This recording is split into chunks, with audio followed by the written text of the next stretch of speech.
and she... If I wasn't caught in that snare, I'd kill you. If you stay in that snare, you'll die.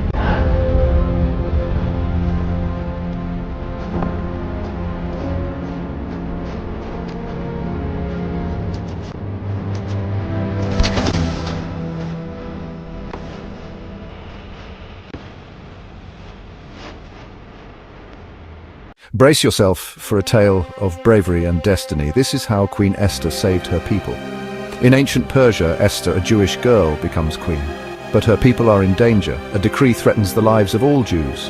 Esther's cousin Mordecai urges her to speak to King Xerxes. The catch? Approaching the king uninvited could mean death. Esther fasts and prays. With courage and faith, she approaches the throne. The king extends his scepter, sparing her life. She invites him to a banquet and reveals the plot against her people. King Xerxes is furious. He orders the villain Haman to be punished. The Jewish people are saved. Esther's bravery establishes the festival of Purim, a celebration of survival and divine intervention. Remember, one act of courage can change history. This is the legacy of Queen Esther. I bet you didn't know Miriam's bold challenge against Moses led to a startling punishment. Let's dive into this dramatic Bible tale. In Numbers 12, Miriam and Aaron speak against their brother Moses. They question his unique role and criticize his Cushite wife. But here's the twist: God hears everything. God calls the siblings to the tent of meeting. He rebukes Miriam and Aaron, declaring that Moses is unlike any other prophet. God speaks to him directly. Then comes the shocking moment. Miriam is struck with leprosy, her skin turning white as snow. Aaron, in panic, begs Moses to intercede. Moses prays, and God instructs that Miriam be isolated for 7 days. This dramatic story highlights the seriousness of challenging God's chosen leader. It also showcases the power of intercessory prayer.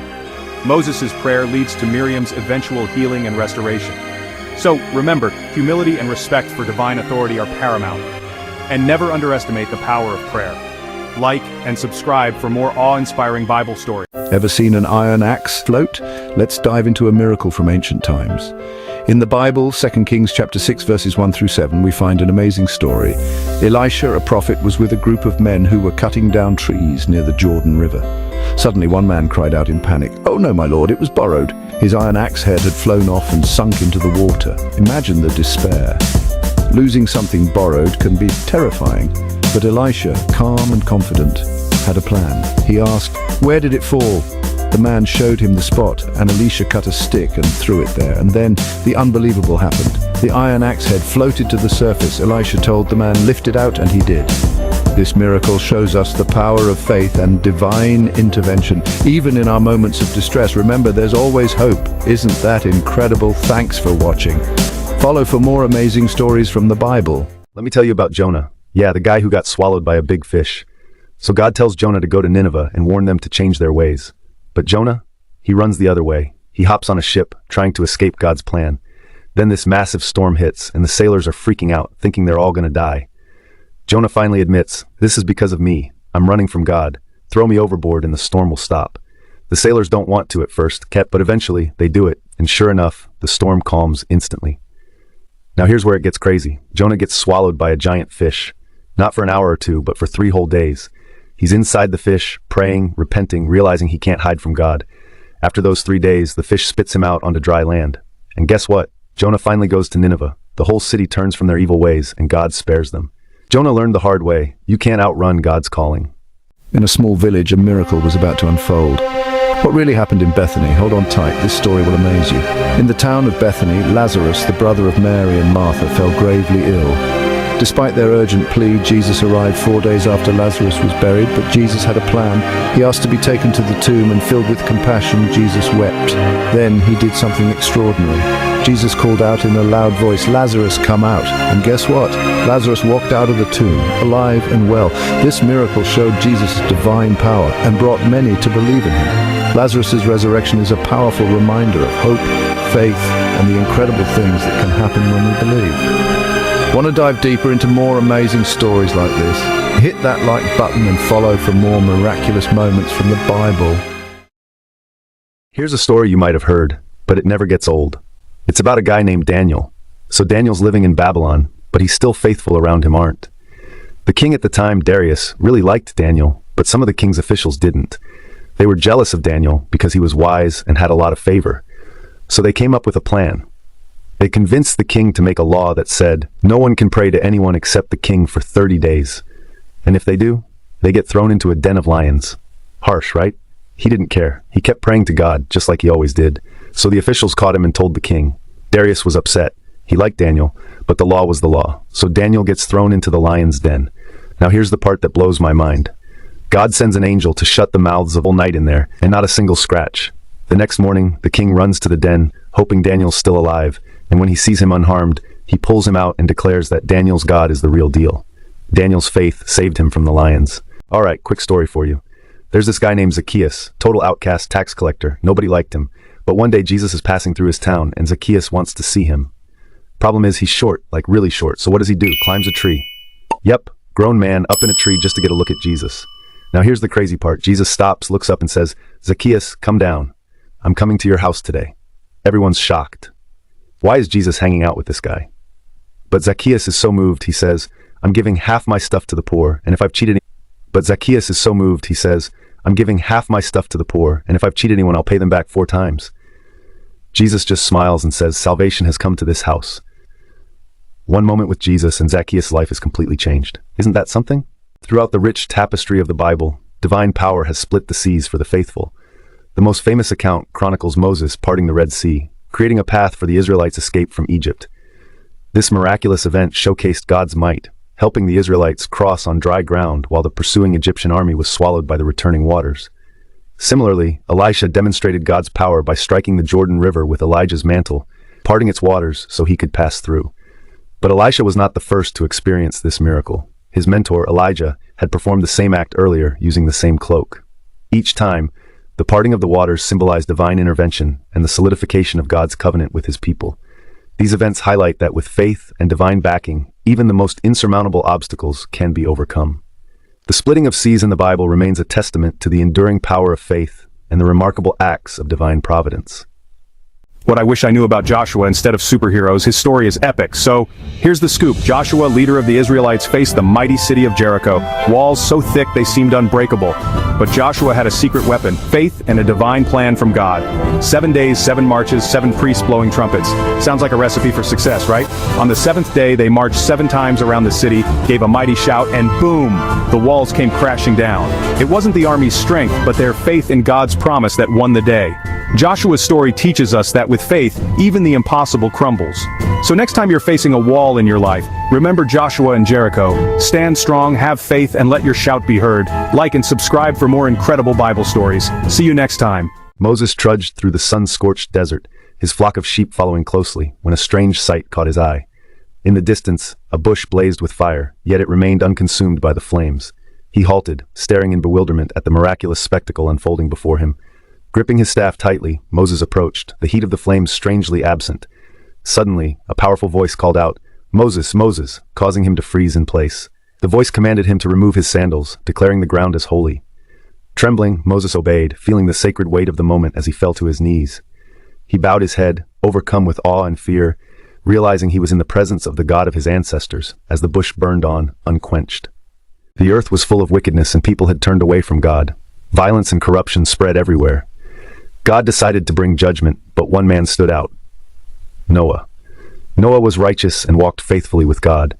The Lord spoke to Noah, telling him of his plan to destroy the earth with a flood. He commanded Noah to build an ark from cypress wood, large enough to hold his family and 2 of every animal species. God also told him to gather food to sustain them. Noah, despite the enormity of the task and the disbelief of those around him, trusted God. He began building the ark with his sons. People laughed at Noah, ignoring his warnings of the coming flood. But Noah kept working, preparing the ark exactly as God instructed. When the ark was completed, God instructed Noah to bring the animals inside, 2 of every kind, male and female. Noah, his family, and the animals entered, trusting in God's promise of protection. Once Noah and his family were safely inside the ark, God shut the door. Then the rain began to fall. For 40 days and nights, the heavens opened and water flooded the earth. The floodwaters rose higher and higher, covering everything in sight. Everything outside the ark was destroyed. Noah and his family remained safe, floating on the waters in the ark. After 150 days, God remembered Noah and sent a wind to dry the earth. The water began to recede, and the ark rested on the mountains of Ararat. Noah sent out a dove, and when it returned with an olive leaf, he knew the waters had receded. Soon after, God told Noah to leave the ark. Noah built an altar and thanked God. God made a covenant with Noah, promising never to flood the earth again. As a sign, God placed a rainbow in the sky. You need to hear this if you're a Bible enthusiast. We're diving into Noah's Ark in just 60 seconds. Picture this, a world gone wild, full of chaos and corruption. Enter Noah, a righteous man chosen by God to save humanity. God gives Noah a massive task. Build an ark. Not just any boat, but a colossal ship, 300 cubits long, 50 cubits wide, and 30 cubits high. That's longer than a football field. Noah gets to work gathering his family and pairs of every animal. 2 by 2 they come. Lions, tigers, bears, oh my. The skies darken, rain starts pouring, and it doesn't stop. For 40 days and 40 nights, the earth is flooded, but Noah's Ark stays afloat, a beacon of hope in the watery abyss. Finally, the rain ceases and the water begins to recede. After what seems like forever, the Ark rests on Mount Ararat. Noah sends out a dove, and it returns with an olive leaf, a sign of new beginnings. The flood ends, and God's promise shines in the sky, a rainbow. So next time you see a rainbow, remember Noah's faith and the incredible journey of the Ark. Amazing, right? Stop doubting and start believing. Here's a story that will ignite your faith. Paul was on a mission, spreading the good news, when he found himself on a ship caught in a violent storm. For 14 harrowing days, the winds roared and the waves crashed. The crew lost all hope, but not Paul. He stood up and declared, "Keep your courage, men, for I have faith in God." The ship was battered, the crew exhausted, but in the darkest hour, God's promise shone through. An angel assured Paul that everyone would survive, and just like that, they were shipwrecked on the island of Malta, wet, cold, but alive. Paul's unwavering faith turned a disaster into a testament of God's power. So when life's storms rage, remember Paul's story. Hold on to your faith and trust that brighter days are ahead. You've got this. Follow for more inspiring stories from the Bible. As the waves crashed over the tiny boat, the disciples clung to the sides, their faces pale with fear. The storm raged with a fury that seemed to defy nature itself, dark clouds swirling ominously above. In the midst of this chaos, Jesus lay asleep, his presence a beacon of peace amid the turmoil.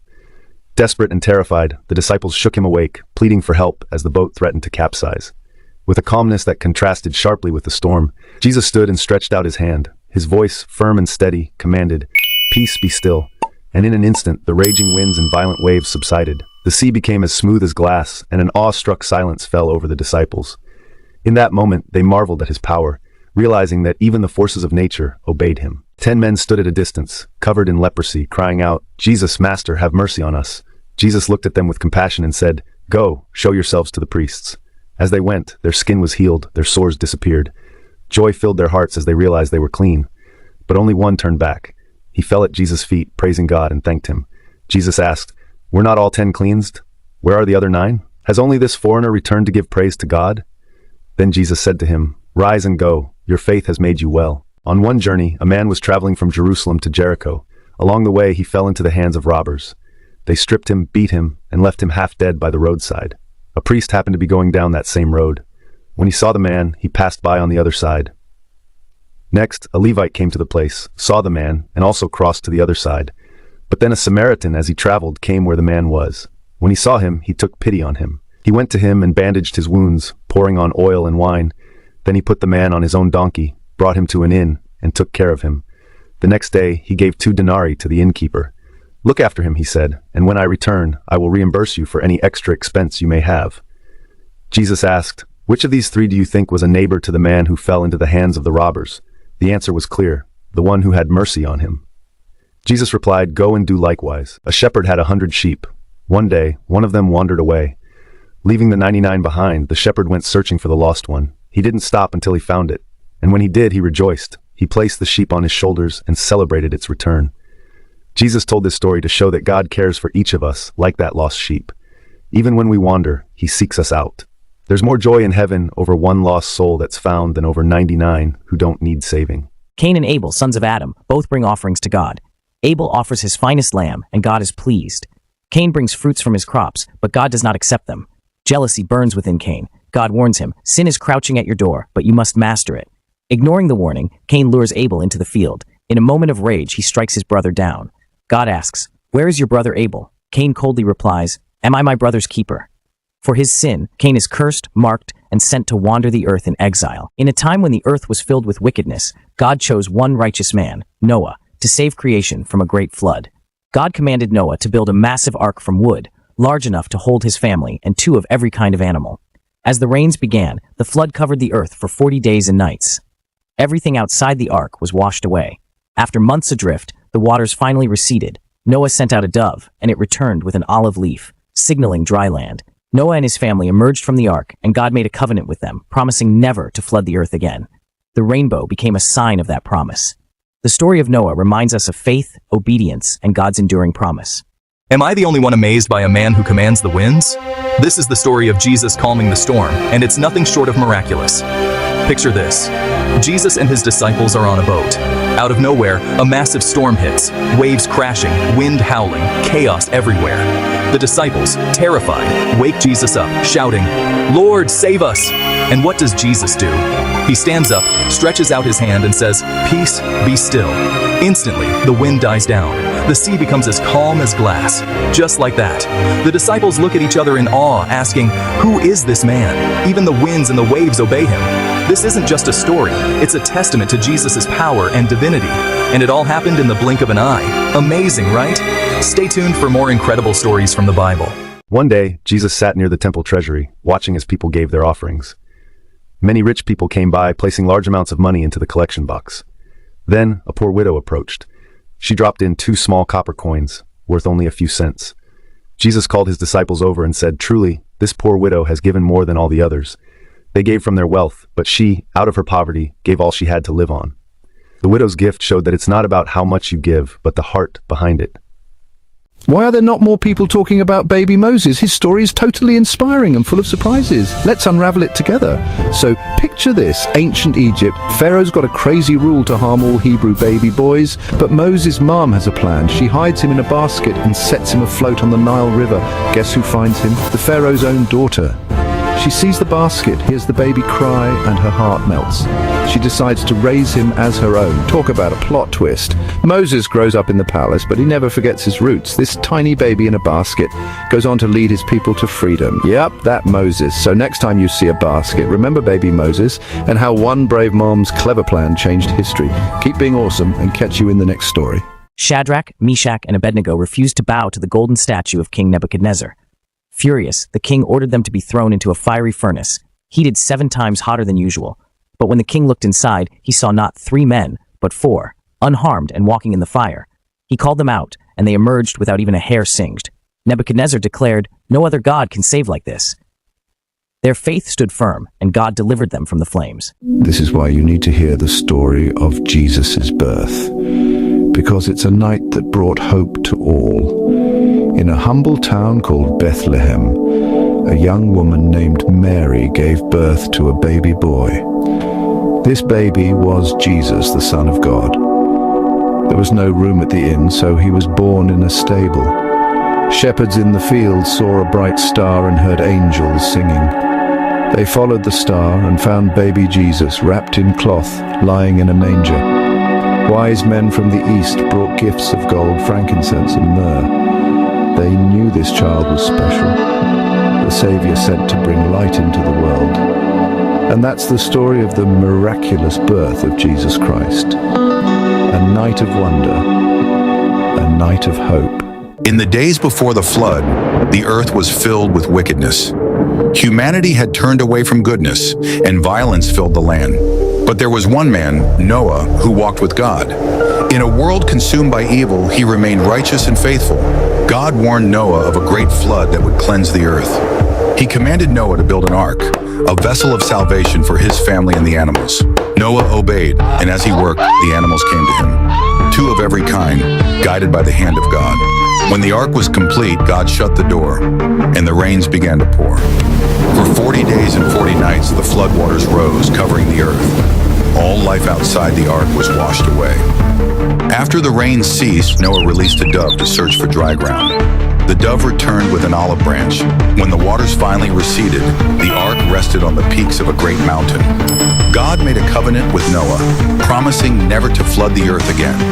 The rainbow became a symbol of hope. This is why you need to forgive.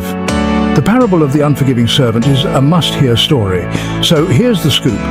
Jesus tells this story about a king who decides to settle accounts with his servants. One servant owes him a mind-blowing amount of money, think millions of dollars. The servant begs for mercy, and guess what? The king forgives the entire debt. Yep, wipes it clean, but then this same servant goes out and finds another servant who owes him just a few bucks. Instead of showing mercy, he grabs him by the throat and demands repayment. When the second servant can't pay, he throws him in prison. Word gets back to the king, and let's just say, he is not happy. He calls the unforgiving servant back and says, "Shouldn't you have had mercy on your fellow servant just like I had on you?" Then he hands him over to the jailers until he can pay back everything. The moral? Forgive others just as we've been forgiven. It's a powerful reminder that mercy should flow both ways. Think about it. Am I the only one that didn't know John the Baptist was so epic? Once upon a time in the rugged wilderness of Judea, a man named John lived a life like no other. His mission? Prepare the way for someone bigger than anyone could imagine. John wasn't your average Joe. He wore camel hair, ate locusts and honey, and preached like there was no tomorrow.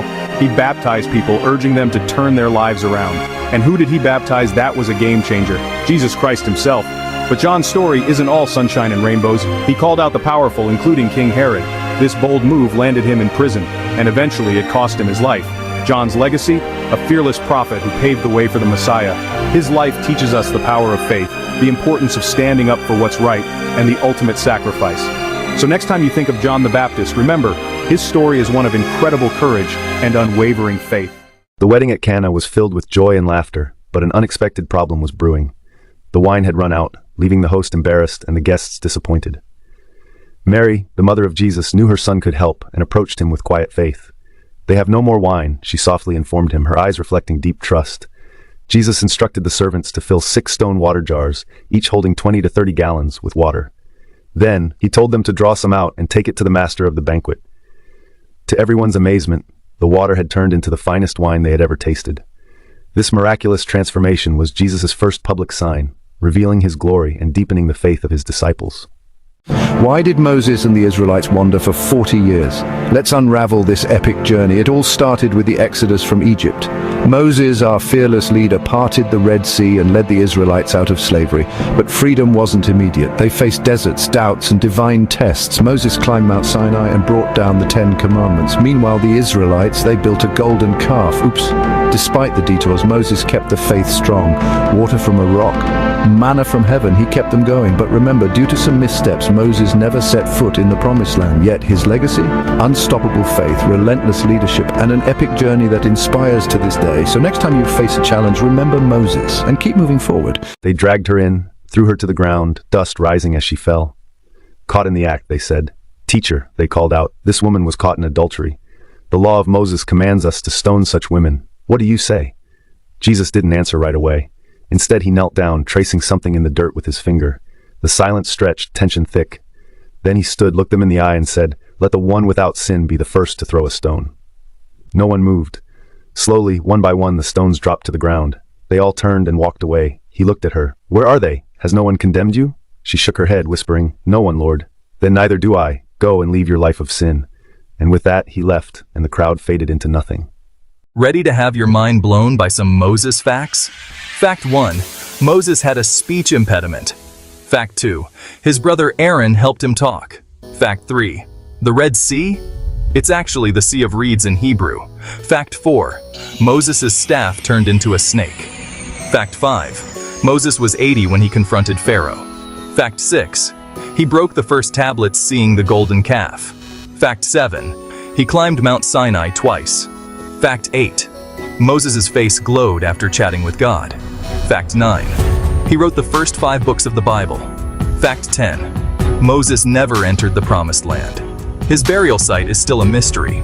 Remember, there's more to Moses than parting the Red Sea. Stay curious. This is why you need to know about Noah's Ark, the ultimate survival story. Meet Noah, a regular guy, until he gets a divine warning about a colossal flood. God tells him to build an ark. And not just any ark. This thing is massive. Picture a 3-story high, 450-foot-long boat. Now, Noah's got his hands full. He's got to gather 2 of every animal, lions, tigers, and yes, even mosquitoes. As the rain pours down for 40 days and 40 nights, Noah and his family ride out the storm. The floodwaters cover everything, but the ark stays afloat, keeping everyone safe inside. Finally, after months adrift, the waters recede. A dove brings back an olive leaf, a sign of dry land. Noah steps out into a new world, a fresh start for all of creation. That's right, folks. Noah's Ark isn't just a story. It's the ultimate tale of faith, survival, and second chances. So, next time you see rain clouds, just remember, Noah had it way harder. Exposing the power of Jesus in the battle against darkness, you won't believe what happens next. Picture this. Jesus steps off a boat and bam! A man possessed by a legion of demons charges at him. This guy's been living in tombs, breaking chains, totally out of control. But Jesus, he stays calm. With just a few words come out of the man, the demons freak out. They beg Jesus not to send them away. So where do they go? Into a herd of pigs.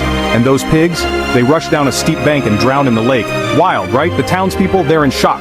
The man who was possessed is now sitting there, calm and clothed, talking to Jesus. The power of Jesus is undeniable. Good always wins over evil. So next time you face challenges, remember this story. With faith, anything is possible. Believe in miracles. Don't forget to like and share for more incredible Bible stories. Imagine being in a stormy sea and seeing someone walk towards you, on water. Sounds impossible, right? In the Bible, there's an incredible story of Jesus and his disciples. Picture this. The disciples are out on a boat, and suddenly, a massive storm hits. As they're battling the waves, they see a figure walking towards them on the water. It's Jesus. At first they're terrified, thinking it's a ghost. But Jesus calls out, "Take courage. It is I. Don't be afraid." Peter, one of the disciples, says, "Lord, if it's you, tell me to come to you on the water." Jesus replies, "Come."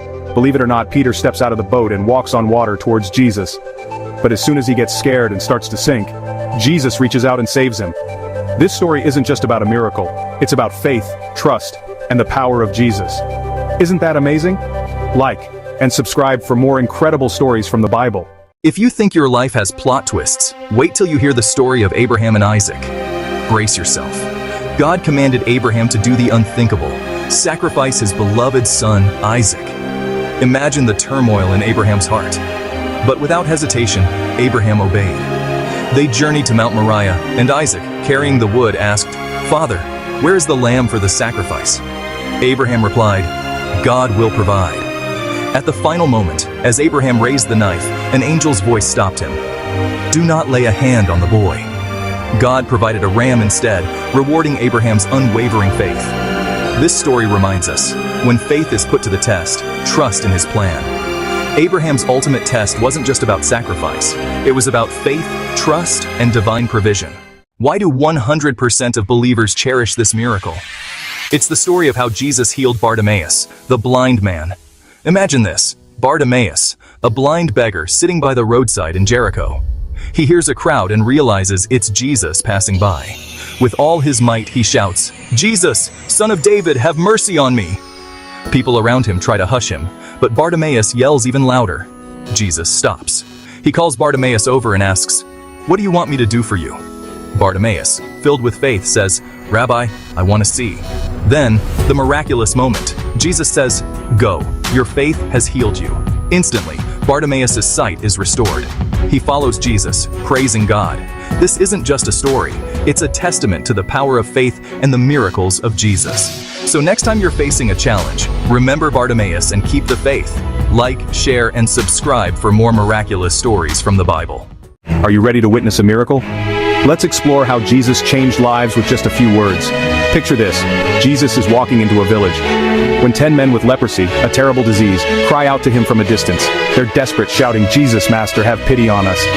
And what does Jesus do? He tells them to go show themselves to the priests. As they go, their skin clears up, completely healed. But here's the kicker. Only one of them, a Samaritan, comes back to thank Jesus. Jesus, filled with compassion, says, "Rise and go. Your faith has made you well." This story isn't just about healing, but about gratitude and faith. Remember, sometimes the smallest act of gratitude can make the biggest difference. So next time you're feeling blessed, don't forget to say thanks. Want more uplifting stories? Hit that like button and stay tuned for more. Are you ready to witness a miracle? Let's explore how Jesus changed lives with just a few words. Picture this. Jesus is walking into a village. When 10 men with leprosy, a terrible disease, cry out to him from a distance. They're desperate, shouting, "Jesus, Master, have pity on us." And what does Jesus do? He tells them to go show themselves to the priests. As they go, their skin clears up, completely healed. But here's the kicker. Only one of them, a Samaritan, comes back to thank Jesus. Jesus, filled with compassion, says, "Rise and go. Your faith has made you well." This story isn't just about healing, but about gratitude and faith. Remember, sometimes the smallest act of gratitude can make the biggest difference. So next time you're feeling blessed, don't forget to say thanks. Want more uplifting stories? Hit that like button and stay tuned for more. If your pantry looks like a desert, you're in for a treat. Here's how Jesus fed 5,000 with almost nothing. Picture this. Jesus is teaching a huge crowd, 5,000 men plus women and kids. Everyone's hungry, but there's barely any food. Just 5 loaves of bread and 2 fish. Now Jesus takes these humble offerings, gives thanks, and starts distributing them. And here's where the miracle happens. The food just keeps coming. It's like an endless buffet. Every single person eats till they're full. And guess what? They even collect 12 baskets of leftovers. Incredible, right? This story isn't just about food. It's about faith and abundance. It shows us that with Jesus, even the smallest offering can become something amazing. So next time you're feeling low, remember, miracles happen when you least expect them. Thanks for watching, and remember to like and subscribe for more uplifting stories. The boat was being tossed, waves crashing hard against it. They were seasoned fishermen, but tonight, fear gripped them. The storm was relentless. The wind howled through the darkness, and the sea swirled beneath them. Then, in the distance, they saw someone walking on the water. They blinked, hardly believing their eyes. "It's a ghost!" one of them cried out, panic rising. But then they heard the voice, calm, steady. "Take courage, it is I. Don't be afraid." Peter stood, squinting into the storm. "Lord, if it's you, tell me to come to you on the water." "Come," was the only reply. Peter stepped out of the boat. The water felt strange beneath his feet, but he walked. He walked on the water, his eyes locked on Jesus. But then the wind whipped harder, the waves towered higher, and fear crept back in. He began to sink. "Lord, save me," he cried, the water pulling him down. Immediately a hand reached out, strong and firm, pulling him up. "You of little faith," the flock. Jesus said gently, "Why did you doubt?" They climbed into the boat, and the wind died down. The sea was calm again, and in awe they whispered, "Truly, you are the Son of God." This is why you need the fruits of the Spirit in your daily walk. The fruits of the Spirit are found in Galatians May 22nd, 23. They are love, joy, peace, patience, kindness, goodness, faithfulness, gentleness, and self-control. Love. It's about caring for others like Jesus cares for us. Joy. Not just happiness, but a deep, lasting happiness that comes from God. Peace. A calm heart, even in tough times. Patience. Waiting without complaining. Kindness. Being friendly and considerate to others. Goodness. Doing what's right, even when it's hard. Faithfulness. Being loyal and trustworthy. Gentleness. Being soft-spoken and tender-hearted. And self-control. Mastering your own desires and impulses. Cultivating these fruits makes us more like Christ. Each day, pray to help you grow these qualities. Remember, it's a journey, not a sprint. So, which fruit do you want to grow today? Drop a comment below. And don't forget to like and subscribe for more quick spiritual boosts. Stay blessed. In the beginning, God created the heavens and the earth. The earth was formless and empty, with darkness over the surface of the deep, and the Spirit of God was hovering over the waters. Then God said, "Let there be light," and there was light. God saw that the light was good, and he separated the light from the darkness. God called the light day, and the darkness he called night. And there was evening, and there was morning the first day. On the second day, God created the expanse to separate the waters.